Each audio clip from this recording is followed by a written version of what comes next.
entendeu? Existe um ranking dos pecados em que sentido? A Bíblia fala que há pecados que são para a morte, tá certo? Há pecados que são abominação, que Deus não tem o que fazer por você, porque você se coloca numa situação que está fora do alcance da graça dele, porque você quis. Existe um ranking, sim. Até socialmente existe um ranking. Há uma diferença de eu atropelar um cachorro e violentar uma criança. É claro que existe um ranking socialmente e espiritualmente. Porém, no que diz respeito à necessidade da graça de Deus e da salvação, a Bíblia fala: todos pecaram e todos carecem da graça de Deus. Não há um justo sequer. Ninguém é justo. Todo mundo é pecador, tá certo? Entendi. Agora, no que diz respeito a Jó passar pelo que ele não provocou, você está entendendo? A gente entende que para que a situação de Jó não seja uma condição eterna de sofrimento, uma injustiça teve que ser cometida. Sabe qual? Não foi injustiça contra Jó. O paradoxo da salvação é que para que a justiça seja estabelecida, uma grande injustiça teve que ser cometida. Cristo, o Cordeiro inocente de Deus, teve que dar a sua vida para resgatar a humanidade. Não foi Cristo que pecou, não foi Cristo que comeu o fruto proibido, não foi ele que blasfemou contra o Pai, não foi ele que matou 6 milhões de judeus no Holocausto, não foi Cristo que violentou aquela criança, não foi Cristo que assaltou o banco, não foi Cristo que roubou o dinheiro da Previdência, não foi Cristo que fez aquilo, não foi Cristo que torturou ninguém, mas ele, na cruz do Calvário, foi punido. O livro de Isaías 53 fala: o castigo que nos traz a paz estava sobre ele, e pelos seus machucados é que nós somos sarados. E Isaías mesmo viu que era uma coisa tão estranha que Deus estava mostrando para ele, alguém inocente morrer no lugar de uma humanidade toda condenada, que Isaías começa o texto falando o seguinte: quem creu em nossa pregação? Quem creu? Então, através de Jó, Deus está mostrando isso. Filhos, enquanto o mal perdurar nesse mundo, a injustiça também vai perdurar. E por que Deus não intervém? É porque Deus não dá jeitinhos.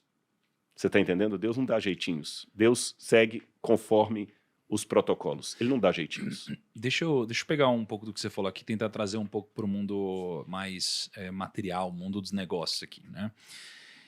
Você falou uma coisa muito interessante, né, sobre o porquê Deus não intervém em tudo e porque ele também não deixa de intervir em 100% das coisas, né? Então, se você fala que se ele não intervisse em nada, a gente ia talvez perder a crença de que isso aí poderia acontecer, né, de alguma forma, e se ele interviesse em tudo, a gente ia simplesmente talvez se acomodar, né? Ou a gente talvez pudesse ter uma segurança tão grande de que isso daí iria acontecer, de que talvez poderia até não ser legítimo. Não estou falando da vida após a ressurreição, no céu, que nós vamos ter uma nova mente. Eu estou falando dessa situação que nós estamos aqui, tá bom? O que você colocou aí em linhas gerais é como se Deus agora saísse curando todo mundo. Vou curar todo mundo que está com câncer, vou tirar todo mundo da miséria. É como se Deus agora artificialmente fizesse isso. Aliás, essa questão de Deus intervir, por que ele não intervém sempre? Eu vou fazer uma pergunta estúpida aqui. Pela audiência que você tem, pelo tipo, perfil do nicho que assiste PrimoCast e vocês aqui, a pergunta, já estou antecipando para todo mundo, é estúpida. Se o problema, muitas vezes, de um país é a questão social, financeira, por que o governo não imprime um monte de dinheiro e dá para todo mundo? Eu falei que a pergunta era estúpida. Eu, quando era criança, eu pensava assim, é só chegar na Casa da Moeda, imprime dinheiro e dá para todo mundo. Tem gente que acha que é isso. Cara, tem político que ainda acha isso. Não, eu não vou falar o nome do país por uma questão de ética, mas eu mesmo e Laura fomos a um país recentemente que o governo fez isso. E quebrou de tal maneira o país que cartão de crédito não tem como usar, todo mundo só anda com pochete com um monte de dinheiro e você tem que estar trocando dinheiro todo dia por dólar. Bagunçou. Então, se Deus saísse agora distribuindo milagre para resolver todos os problemas, é como se fosse, ou no exemplo que você deu, que eu achei muito didático, vou até pedir licença para usá-lo em alguma palestra, ou no exemplo também que eu dei aqui de imprimir dinheiro. Então, se o problema é que o pessoal não tem dinheiro, então todo mundo vai ter dinheiro. Vou dar aí, vou colocar agora na conta de todo mundo aí 100 mil reais por dia para você comprar o que você quiser. E o camarada vai lá, compra o carro, mas você sabe que nenhuma economia se sustenta desse jeito. Então, por isso que Deus também ele age de acordo, entre aspas, com as leis do mercado.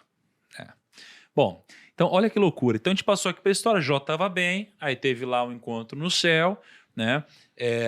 Satanás disse que Jó só era bem-sucedido, digamos assim, porque Deus permitia.